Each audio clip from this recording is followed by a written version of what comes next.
கடவுள் அனுப்பி வைத்தார். குட்டி கதை. ஒரு ஊருக்கு புதுசாக ஒரு மனுஷன் வந்தான். அங்கே இருந்தவங்கெல்லாம் அவனை பார்த்து கேட்டாங்க, ஏண்டாப்பா எங்கேருந்து வர்ற? தேவலோகத்திலேருந்து வர்றேன் அப்படின்னு சொன்னான் அவன். கேட்டவங்க எல்லாம் சிரிச்சாங்க. சரி, உன்னை யார் இங்கே அனுப்பி வச்சது? கடவுள் தான் அனுப்பி வச்சாரு.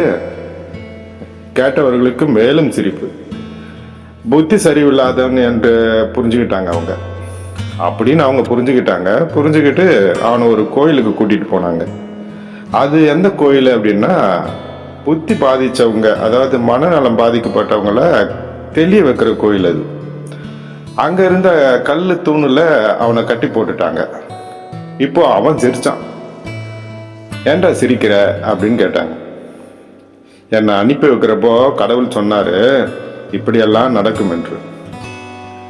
எப்படியெல்லாம் நடக்கும் சொன்னாரு?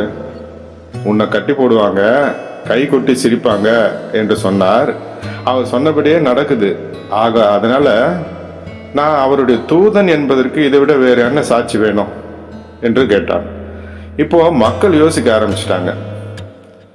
சரி, நீ இப்போ என்னதான் சொல்ல வர என்று கேட்டார்கள். நம்புங்க, நான் ஒரு தீர்க்கதரிசி, கடவுளால் இங்கே அனுப்பப்பட்டவன், உங்களுக்கு வழிகாட்டுவதற்கு தான் இங்க வந்திருக்கிறேன் அப்படின்னு சொன்னான்.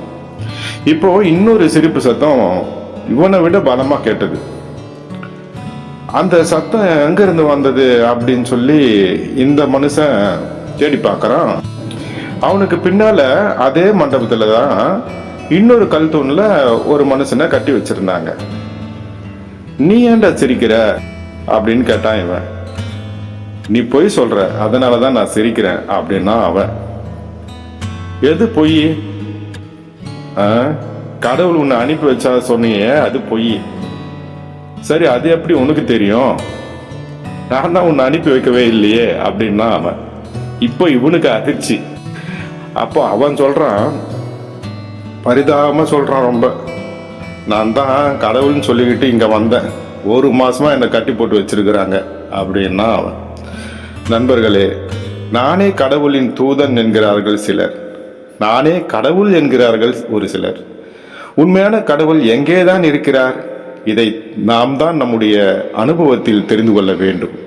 ஒரு மனுஷன் ஞானி ஒருவரை தேடி போனான். ஐயா, நான் கடவுளை சந்திக்கணும் அப்படின்னு கேட்டான். இவரு ஓங்கி அவன் கன்னத்திலே பலகாரம் அடிச்சிட்டார். இவன் பயந்து ஓடி போயிட்டான். பக்கத்தில் இருந்தவங்கெல்லாம் அந்த ஞானி கிட்ட கேட்டாங்க, ஏங்க அவனை போட்டு இப்படி அடிச்சிட்டிங்க? அவன் ஒரு பைத்தியக்காரன். ஏன்? ஆமா, பின்ன அவனையே அவன் தேடிக்கிட்டு இருக்கிறான், அப்ப பைத்தியக்காரன் தானே அப்படின்னாரு அவரு.